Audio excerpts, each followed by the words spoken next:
Chapter का नाम है लाइफ प्रोसेसेस। लाइफ प्रोसेसेस होता क्या है, इसे किस तरह से हम डिफाइन कर सकते हैं। सो यहाँ पर हमें दिया है the process which maintain body functions and necessary for survival are called life processes.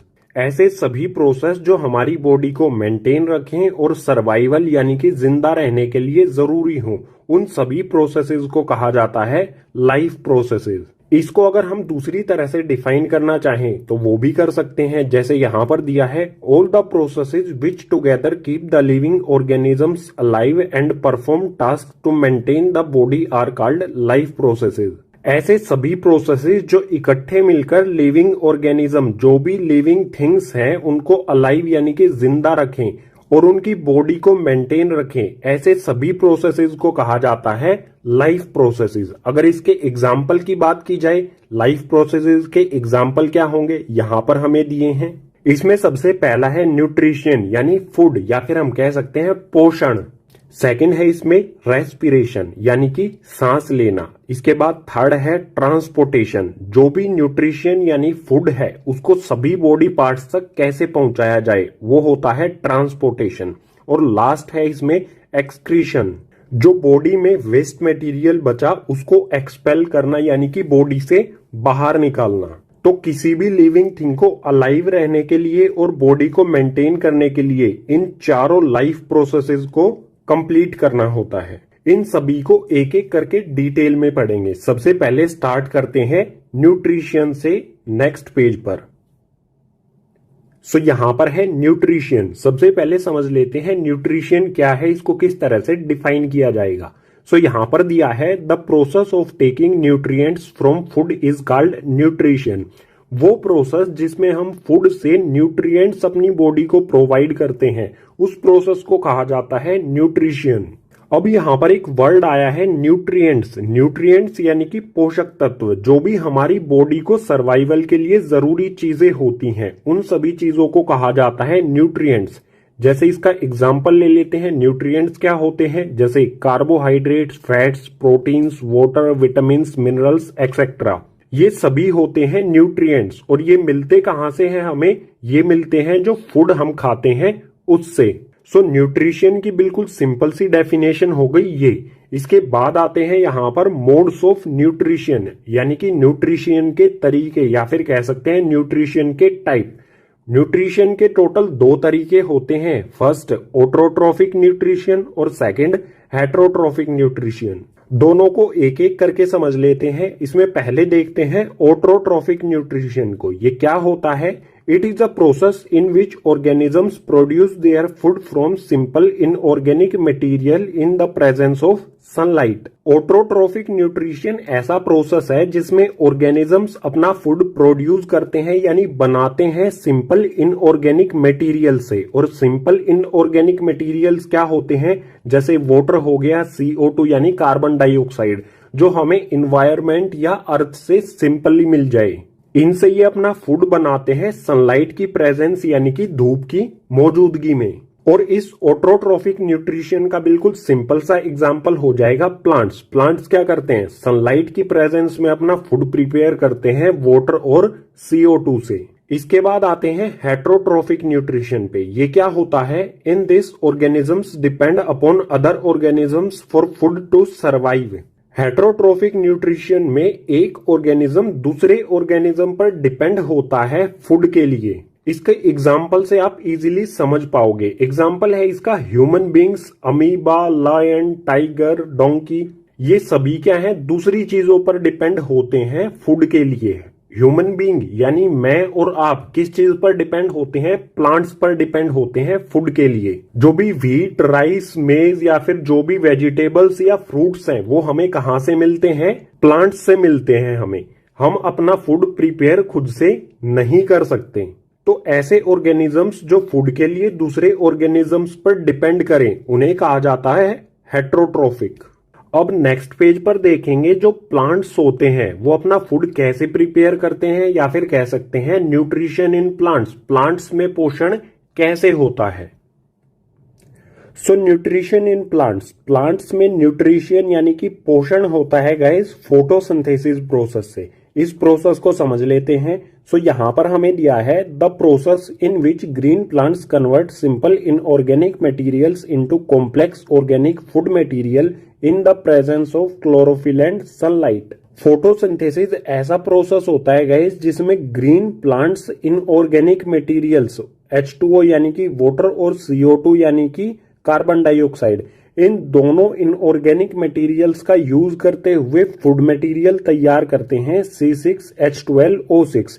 किसकी प्रेजेंस में? क्लोरोफिल और सनलाइट, इन दोनों की प्रेजेंस यानी कि मौजूदगी में इन दोनों इनऑर्गेनिक कंपाउंड से ये फूड मटेरियल तैयार होता है। बिल्कुल सिंपल है। और अगर हम चाहें फोटोसिंथेसिस की केमिकल इक्वेशन लिखना तो ये भी बिल्कुल सिंपल है। यहाँ पर क्या है, दो इनऑर्गेनिक कंपाउंड CO2 यानी कि कार्बन डाइऑक्साइड और H2O यानी कि वाटर, ये दोनों इनऑर्गेनिक कंपाउंड सनलाइट और क्लोरोफिल, इन दोनों की प्रेजेंस में फूड मटेरियल तैयार करते हैं C6H12O6। ये फॉर्मूला होता है गाइस ग्लूकोज का। यही ग्लूकोज ऑर्गेनिक मटेरियल, यही होता है प्लांट का फूड। इसके साथ मिल जाती है गाइस ऑक्सीजन। सो बिल्कुल सिंपल है, कार्बन डाइऑक्साइड और H2O यानी कि वाटर, ये दोनों रिएक्शन करके बनाते हैं ग्लूकोज, प्लांट का फूड, और बच जाती है ऑक्सीजन जो बाद में प्लांट से बाहर निकल जाती है। फोटोसिंथेसिस में ही हमें आगे दिया है event occur during photosynthesis. Photosynthesis process में क्या क्या इवेंट होते हैं, इवेंट यानी कि घटनाक्रम, क्या क्या घटनाएं होती हैं। तो इसमें सबसे पहले क्या होता है, absorption of light energy by chlorophyll. सबसे पहले प्लांट में जो क्लोरोफिल होती है वो लाइट एनर्जी को एब्जॉर्ब करती है यानी कि सोख लेती है। इसके बाद सेकंड है conversion light energy to chemical energy. जो क्लोरोफिल ने लाइट एनर्जी एब्जॉर्ब की थी इसको चेंज किया जाता है उसके बाद केमिकल एनर्जी में। And splitting of water molecule into H and O। इसके बाद जो वाटर मॉलिक्यूल्स होते हैं गाइस, वाटर मॉलिक्यूल्स क्या होते हैं, H2O, ये होता है वाटर मॉलिक्यूल। इस वाटर मॉलिक्यूल में जो भी हाइड्रोजन और ऑक्सीजन होते हैं इनको स्प्लिट किया जाता है, अलग अलग किया जाता है। इसकी हमें केमिकल इक्वेशन भी लिख सकते हैं, ये होगा H2O। केमिकल रिएक्शन के बाद क्या हो जाएगा, H2 प्लस में O2। जो वाटर के मॉलिक्यूल्स थे हाइड्रोजन और ऑक्सीजन, ये दोनों अलग अलग हो जाते हैं। इसके बाद थर्ड पॉइंट में होता है reduction of carbon dioxide to carbohydrates.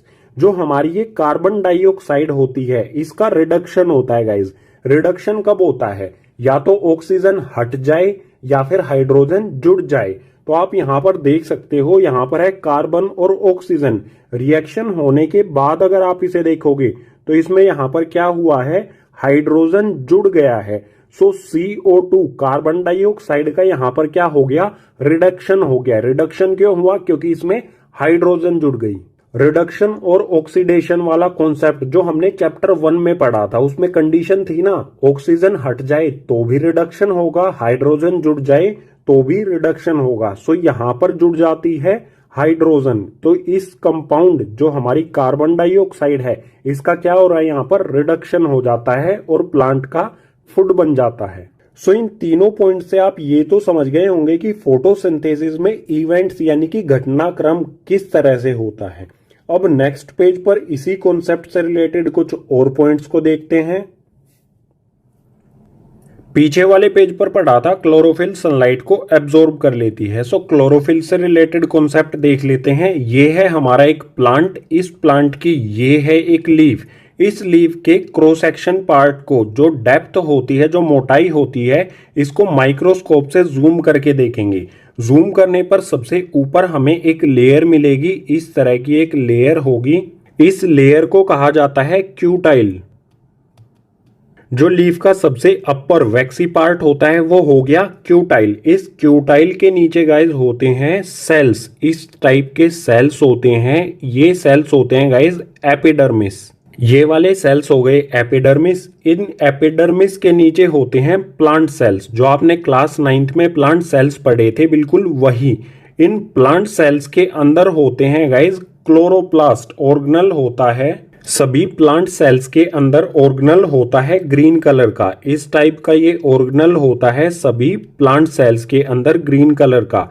इस ग्रीन कलर के क्लोरोप्लास्ट, जो ग्रीन कलर का क्लोरोप्लास्ट है, इसी के अंदर होता है क्लोरोफिल। सो यहां पर दिया है chloroplast. These are the small organelles found in plant cell. It contain chlorophyll which absorb sunlight for photosynthesis. Chloroplast क्या होते हैं? ये छोटे छोटे ऑर्गेनल्स होते हैं सिर्फ प्लांट सेल्स के अंदर। इनमें क्लोरोफिल होती है जो सनलाइट को एब्जॉर्ब कर लेती है फोटोसिंथेसिस प्रोसेस के लिए। सो ये बिल्कुल सिंपल सा कॉन्सेप्ट था क्लोरोफिल से रिलेटेड। इसी के साथ हमारा कॉन्सेप्ट न्यूट्रिशन इन प्लांट्स या फिर कहें ऑटोट्रोपिक न्यूट्रिशन, ये हो जाता है कंप्लीट। अब नेक्स्ट पेज पर देखेंगे गाइज हेटेरोट्रोफिक न्यूट्रिशन। सो यहां पर है हेटेरोट्रोफिक न्यूट्रिशन। हेटेरोट्रोफिक न्यूट्रिशन की डेफिनेशन हम पीछे वाले पेजेस पर पढ़ चुके हैं। अब आते हैं हेटेरोट्रोफिक न्यूट्रिशन के टाइप्स पर। हेटेरोट्रोफिक न्यूट्रिशन के 3 टाइप होते हैं। इसमें सबसे पहला होता है सैप्रोफाइटिस न्यूट्रिशन, सेकंड होता है पैरासाइटिक न्यूट्रिशन और थर्ड होता है होलोजोइक न्यूट्रिशन। तीनों टाइप्स को एक एक करके समझ लेते हैं। स्टार्ट करते हैं फर्स्ट सैप्रोफाइटिस न्यूट्रिशन से। न्यूट्रिशन का वो तरीका जिसमें ऑर्गेनिज्म अपना फूड प्राप्त करता है डेड या फिर डिकेइंग, मरे हुए या फिर सड़े हुए ऑर्गेनिक मैटर्स से। इसके एग्जाम्पल्स हो जाएंगे बैक्टीरिया और फंगाई। जो बैक्टीरिया और फंगाई होता है, मरे हुए या फिर सड़े हुए ऑर्गेनिक मैटर्स को ये फूड बना लेते हैं और इसी टाइप के न्यूट्रिशन को कहा जाता है सैप्रोफाइटिस न्यूट्रिशन। अब आते हैं सेकंड पैरासाइटिक न्यूट्रिशन पर। यह क्या होता है? The mode of nutrition in which organism obtain food from another organism without killing them. Nutrition का वो तरीका जिसमें एक ऑर्गेनिज्म फूड लेता है दूसरे ऑर्गेनिज्म से बिना उसको किल किए, बिना उसको जान से मारे। इसके एग्जाम्पल से समझ लेते हैं, जो है मॉस्किटो और टेपवर्म। मॉस्किटो क्या करता है? ह्यूमन से, किसी भी इंसान से ब्लड यानी कि फूड ले लेता है बिना उसको जान से मारे। बिल्कुल इसी तरह से टेपवर्म है जो ह्यूमन बॉडी के अंदर होता है, हमारे अंदर होता है। ये हमारी बॉडी से ही फूड लेता है, न्यूट्रिशन लेता है या फिर कहें पोषण लेता है। ये हमको किल नहीं करता, विदाउट किलिंग ये अपना फूड ऑब्टेन कर लेता है। सो बिल्कुल सिंपल है, एक ऑर्गेनिज्म दूसरे ऑर्गेनिज्म से फूड ले ले बिना उसको किल किए, बिना उसको जान से मारे, तो इस टाइप के न्यूट्रिशन को कहा जाएगा पैरासाइटिक न्यूट्रिशन। और इसके एग्जांपल्स हो जाएंगे मॉस्किटो और टेपवर्म। नेक्स्ट है होलोजोइक न्यूट्रिशन। इसमें दिया है the mode of nutrition that involves ingestion, digestion, absorption and assimilation of liquid and solid organic materials. Holozoic nutrition वो होता है जिसमें कोई भी लिक्विड या फिर सॉलिड इनका इंजेशन किया जाए, यानी कि इन्हें खाया जाए, उसके बाद डाइजेस्ट किया जाए, डाइजेशन हो, पचाना, उसके बाद एब्जॉर्प्शन यानी कि सोखना, और उसके बाद एसिमिलेशन यानी कि वेस्ट मटेरियल को बाहर निकालना। इसको बिल्कुल सिंपली अगर कहें तो सिंपल हो जाएगा, खाना, उसके बाद उसे पचाना, बॉडी में एब्जॉर्ब कराना और एसिमिलेशन यानी कि वेस्ट मटेरियल को बाहर निकाल देना, उसी को कहा जाता है होलोजोइक न्यूट्रिशन। इसके एग्जाम्पल से समझ जाएंगे ये किन किन में होता है, एनिमल्स में और ह्यूमंस में। हम क्या करते हैं? खाना खाते हैं, पचाते हैं, बॉडी उसे एब्जॉर्ब करती है और जो वेस्ट मटेरियल होता है उसे बाहर निकाल देते हैं। सो इसी होलोजोइक न्यूट्रिशन के साथ हमारे हेटेरोट्रोफिक न्यूट्रिशन के तीनों टाइप्स हो जाते हैं कंप्लीट। अब नेक्स्ट पेज पर देखेंगे guys nutrition in humans. Humans यानी कि इंसानों में, आप में और मुझ में न्यूट्रिशन या फिर कहें पोषण किस तरह से होता है। सो यहां पर है न्यूट्रिशन इन ह्यूमन, आप में, मुझ में और जो भी इंसान है उसमें किस तरह से न्यूट्रिशन होता है। ये इसका डायग्राम है, स्टेप बाय स्टेप समझेंगे सभी कॉन्सेप्ट को डायग्राम के साथ। तो इसमें सबसे पहले आता है माउथ। माउथ से हम फूड को इनटेक करते हैं, इनटेक यानी कि अंदर लेते हैं माउथ के। उसके बाद माउथ में ही जो टिथ होते हैं उनका काम होता है। टिथ क्या करते हैं? ब्रेक द फूड, जो भी हमने फूड लिया है उसको छोटे छोटे टुकड़ों में वो तोड़ देते हैं। इसके बाद रोल आता है गाइज टंग, जो कि माउथ में ही होती है। टंग का रोल क्या होता है? Testing and rolling the food, जो भी हमने फूड लिया है उसको टेस्ट करना और उसको रोल करना, इधर से उधर करना, ये काम होता है टंग का। ये तो बिल्कुल सिंपल सिंपल स्टेप थे। जब फूड रोल हो रहा होता है तो होता है इंपॉर्टेंट काम सलाइवरी ग्लैंड्स का। जो भी ग्लैंड्स होते हैं वो कुछ ना कुछ सीक्रेट करते हैं या फिर कहें प्रोड्यूस करते हैं, पैदा करते हैं। सो सलाइवरी ग्लैंड्स पैदा करते हैं यहाँ पर सलाइवा को, ये सलाइवा प्रोड्यूस करते हैं। सलाइवा यानी कि लार। कुछ टेस्टी फूड के बारे में सोचोगे तो अपने आप आपके मुंह में आ जाएगा सलाइवा या फिर कहें लार। सो आगे दिया है saliva contain enzyme salivary amylase that break down starch to simple sugar. जो सलाइवा होता है उसके अंदर एक एंजाइम होता है सलाइवरी एमिलेज। ये सलाइवरी एमिलेज जो हमारा फूड होता है, फूड को हम यहाँ पर कहेंगे बायोलॉजिकल, जो हम फूड लेते हैं वो होता है स्टार्च। इस स्टार्च को सिंपल शुगर में चेंज कर देता है। सो फूड को हमने यहाँ पर कहा है स्टार्च। जो भी हमारा फूड होता है उसको सिंपल शुगर में या फिर कहें ग्लूकोज में चेंज कर देता है। इस प्रोसेस को सिंपली हम यहां पर समझ लेते हैं। स्टार्च यानी कि ये होता है फूड।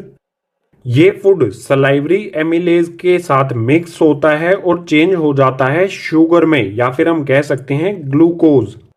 इसमें ये चेंज हो जाता है। अगर सलाइवरी ग्लैंड्स की बात करें तो ये हमारे माउथ में कई जगह पर होते हैं। माउथ के ऊपर वाले पार्ट में भी होते हैं और जो हमारी टंग होती है उसके नीचे भी ये प्रेजेंट होते हैं। सो जो भी ये प्रोसेस यहां से लेके यहां तक हुआ ये सभी हमारे माउथ में हुआ। माउथ के बाद गाइस फूड जाता है ईसोफेगस में। इसके बारे में पढ़ते हैं नेक्स्ट पेज पर। माउथ में फूड सलाइवरी एमिलेज के साथ मिक्स होके चेंज हो जाता है शुगर में। उसके बाद काम आता है गाइस ईसोफेगस का। ईसोफेगस को फूड पाइप भी कहा जाता है। ये है हमारा माउथ। इसके नीचे ये वाली जो पाइप है ये है ईसोफेगस जो कनेक्ट होती है स्टमक से। सिंपली वो पाइप जो माउथ और स्टमक को कनेक्ट करती है उसी को कहा जाता है ईसोफेगस या फिर फूड पाइप। सो इसमें हमें दिया है taking food from mouth to stomach by peristaltic movements. Oesophagus food को माउथ से स्टमक तक पहुंचाने का काम करती है पेरिस्टाल्टिक मूवमेंट्स के साथ। पेरिस्टाल्टिक मूवमेंट्स को समझ लेते हैं।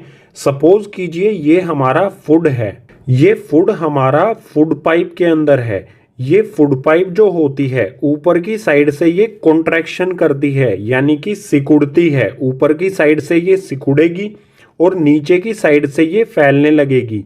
नीचे की साइड से फैलेगी तो जो फूड ऊपर की तरफ है वो धीरे धीरे नीचे आता रहेगा और इसी तरह से वो स्टमक में पहुंच जाता है। इस पाइप की जो वॉल्स यानी दीवारें होती हैं वो कॉन्ट्रैक्शन यानी सिकुड़ती हैं और रिलैक्स यानी कि फैलती हैं। इसी मूवमेंट को कहा जाता है पेरिस्टाल्टिक मूवमेंट। इसी मूवमेंट से ये फूड को माउथ से स्टमक में ट्रांसफर कर देती है। सो अब फूड आ गया है ईसोफेगस से स्टमक में। स्टमक को डायग्राम में देख लेते हैं। सो ये है यहाँ पर स्टमक। इसमें हमें पहला पॉइंट दिया है stomach is large organ, it expends when food enters in it. Stomach एक बड़ा ऑर्गन होता है, जैसे ही फूड इसमें एंटर करता है ये एक्सपेंड करने लगता है यानी फैलने लगता है। अब सेकंड पॉइंट दिया है गैस्ट्रिक ग्लैंड्स। ये ग्लैंड्स स्टमक के अंदर होता है। जो भी ग्लैंड्स होते हैं वो कुछ ना कुछ प्रोड्यूस करते हैं। सो गैस्ट्रिक ग्लैंड क्या करता है? It release gastric juice. Gastric glands gastric juice, इस जूस को ये रिलीज करता है, प्रोड्यूस करता है। इसी में आगे दिया है gastric juice contain HCl, pepsin and mucus. Gastric juice में तीन चीजें होती हैं, HCl यानी कि हाइड्रोक्लोरिक एसिड, पेप्सिन और म्यूकस। अब इन तीनों चीजों का काम क्या होता है स्टमक के अंदर, इसको समझ लेते हैं। पहले समझते हैं HCl को। HCl का काम क्या होता है? Makes medium acidic. स्टमक का जो मीडियम है उसको एसिडिक बनाना। सेकंड है killing the harmful bacteria of food. जो भी ईसोफेगस के थ्रू स्टमक में फूड आया है उसमें जो भी हार्मफुल बैक्टीरिया है उसको ये किल कर देता है। ये दो मेन काम होते हैं HCl के स्टमक के अंदर। बात आती है पेप्सिन की। पेप्सिन का क्या काम होता है? Break down the proteins into amino acid. जो फूड हमने लिया है उस फूड के अंदर जो भी प्रोटीन्स होते हैं, पेप्सिन उन प्रोटीन्स को एमिनो एसिड में चेंज कर देता है और पेप्सिन हमेशा वर्क करता है एसिडिक मीडियम में। सो सबसे पहले HCl ने मीडियम को एसिडिक कर दिया। इस मीडियम एसिडिक होने पर पेप्सिन ने प्रोटीन्स जो हमारे फूड के अंदर प्रेजेंट हैं उसको इसने एमिनो एसिड में चेंज कर दिया। थर्ड है म्यूकस। म्यूकस का काम क्या होता है? Protect inner lining of stomach. Mucus stomach की इनर लिनिंग यानी स्टमक की अंदर वाली वॉल्स या फिर कहें अंदर की जो दीवारें होती हैं उनको प्रोटेक्ट करता है HCl से। HCl यानी कि हाइड्रोक्लोरिक एसिड, ये एक स्ट्रॉन्ग एसिड होता है। अगर म्यूकस ना हो तो ये हमारी स्टमक की जो वॉल्स हैं उनको नुकसान पहुंचा सकता है या फिर कह सकते हैं उनको बर्न कर सकता है, जला सकता है। ये सारा प्रोसेस हुआ है अभी तक स्टमक में। अब आगे के लिए चलते हैं नेक्स्ट पेज पर। अब फूड आएगा स्टमक से स्मॉल इंटेस्टाइन में। ये है स्टमक, इस पाइप के थ्रू स्मॉल इंटेस्टाइन में फूड आ जाएगा। सो स्मॉल इंटेस्टाइन में पॉइंट दिया है, it is the site of complete digestion. ये जो स्मॉल इंटेस्टाइन है इसी में होता है फूड का कंप्लीट डाइजेशन। जैसे ही फूड स्मॉल इंटेस्टाइन में आएगा तभी काम होता है लीवर का। लीवर क्या करता है? It produce bile juice and bile salt. Liver दो चीजें प्रोड्यूस करता है, बनाता है, बाइल जूस और बाइल साल्ट। इन दोनों का काम क्या होता है? यहां पर दिया है बाइल जूस के बारे में। सबसे पहले it makes the food alkaline. जो भी स्मॉल इंटेस्टाइन में फूड है ये इसको अल्कलाइन कर देता है यानी कि बेसिक में चेंज कर देता है। उसके बाद बाइल सोल्ट का काम क्या है? Break the large fat globules. जो फैट के बड़े बड़े ग्लोब्यूल्स होते हैं उनको ये छोटे छोटे पार्ट में ब्रेक कर देता है, तोड़ देता है। इस तरह से होता है, बड़े बड़े ग्लोब्यूल्स होते हैं फैट के, ये इन ग्लोब्यूल्स को छोटे छोटे टुकड़ों में, छोटे छोटे पार्ट्स में डिवाइड कर देता है, ब्रेक कर देता है। इस प्रोसेस को कहा जाता है इमल्सिफिकेशन। आगे है गॉल ब्लैडर। गॉल ब्लैडर क्या करता है? It store bile juice and salt. जो भी लीवर में दोनों चीजें बनी हैं, बाइल जूस और बाइल साल्ट, ये दोनों कहां पर स्टोर होती हैं? गॉल ब्लैडर में। सो जैसे ही स्मॉल इंटेस्टाइन में फूड एंटर करता है, गॉल ब्लैडर से बाइल जूस और बाइल साल्ट ये दोनों चीजें फूड के साथ साथ स्मॉल इंटेस्टाइन में एंटर करती हैं और जो फूड होता है बाइल जूस फूड को एल्कलाइन कर देता है और बाइल साल्ट जो फूड में फैट ग्लूबोल्स होते हैं, ग्लोब्यूल्स होते हैं, उनको छोटे छोटे पार्ट में तोड़ देता है, डिवाइड कर देता है। स्मॉल इंटेस्टाइन में फूड हो गया है अल्कलाइन यानी कि बेसिक। अब काम होता है गाइज पेनक्रियाज का। ये है यहाँ पर पेनक्रियाज जो कि स्टमक के नीचे आपको दिखाई दे रहा है। पेनक्रियाज दो एंजाइम्स प्रोड्यूस करता है, ट्रिप्सिन और लाइपेज। दोनों का काम क्या है ये देख लेते हैं। ट्रिप्सिन ये सिमिलर साउंड करता है पीछे जो हमने पेप्सिन पढ़ा था उससे। सो दोनों का काम भी एक ही है और दोनों की साउंड भी एक ही है। ट्रिप्सिन पेप्सिन काम भी एक ही है। Break down protein into amino acid. Trypsin काम करता है जो प्रोटीन होता है उसको एमिनो एसिड में चेंज करता है। बिल्कुल यही काम पीछे वाले पेज पर पेप्सिन कर रहा था स्टमक के अंदर। ट्रिप्सिन इसे करता है स्मॉल इंटेस्टाइन के अंदर। पेंक्रियाज में जो दोनों एंजाइम्स बनते हैं वो उनको भेज देता है स्मॉल इंटेस्टाइन में फूड के साथ साथ। सो यहाँ पर ट्रिप्सिन आकर जो भी प्रोटीन है उसको एमिनो एसिड में चेंज कर देता है। सेकंड है लाइपेज। लाइपेज का काम क्या होता है? It break down emulsified fat. जो भी फैट यहाँ पर इमल्सिफाई किया था बाइल सोल्ट ने, उस फैट को लाइपेज ब्रेक कर देता है। किसमें ब्रेक करता है? जो भी फैट होता है उसको फैटी एसिड और ग्लिसरॉल में चेंज कर देता है। ये यहाँ पर एक पॉइंट और बता देता हूं, जो ट्रिप्सिन एंजाइम है ये वर्क करता है सिर्फ बेसिक मीडियम में। सो बाइल जो स्मॉल इंटेस्टाइन को अल्कलाइन यानी कि बेसिक करता है, उसके बाद ही ये ट्रिप्सिन एंजाइम प्रोटीन को एमिनो एसिड में चेंज करता है। सो ये सारा प्रोसेस होता है स्मॉल इंटेस्टाइन में। अब आगे क्या होता है स्मॉल इंटेस्टाइन में ही, उसको समझने के लिए चलते हैं आगे वाले पेज पर। माउथ में स्टार्च हो जाता है शुगर में चेंज या फिर कहें ग्लूकोज में। किसकी वजह से? सलाइवरी एमिलेज एंजाइम की वजह से। इसके बाद जो फैट होता है वो चेंज हो जाता है फैटी एसिड और ग्लिसरॉल में स्मॉल इंटेस्टाइन में। ये होता है चेंज लाइपेज एंजाइम की वजह से। उसके बाद प्रोटीन चेंज हो जाता है एमिनो एसिड में। कुछ प्रोटीन स्टमक में चेंज हो जाता है पेप्सिन की वजह से, पेप्सिन एंजाइम की वजह से। और बचा हुआ प्रोटीन स्मॉल इंटेस्टाइन में प्रोटीन से एमिनो एसिड में चेंज हो जाता है ट्रिप्सिन की वजह से, ट्रिप्सिन एंजाइम की वजह से। अब जो ये वाला फूड है ये जाएगा बॉडी के सभी सेल्स तक। कैसे जाएगा? स्मॉल इंटेस्टाइन में ही ये प्रोसेस होगा। स्मॉल इंटेस्टाइन में होती हैं गाइज विली। विली क्या होती हैं? Finger like projections inside small intestine. These increase the surface area of absorption. Villi are supplied the food to blood vessels, then the blood vessels take the food to each and every cell of the body। Small intestine में finger की तरह projections होती हैं, उन्हीं को कहा जाता है विली। सपोज कीजिए ये एक स्मॉल इंटेस्टाइन है, इसके अंदर इस टाइप में फिंगर की तरह प्रोजेक्शंस होते हैं, बहुत सारे प्रोजेक्शंस होते हैं, इन्हीं को कहा जाता है विली।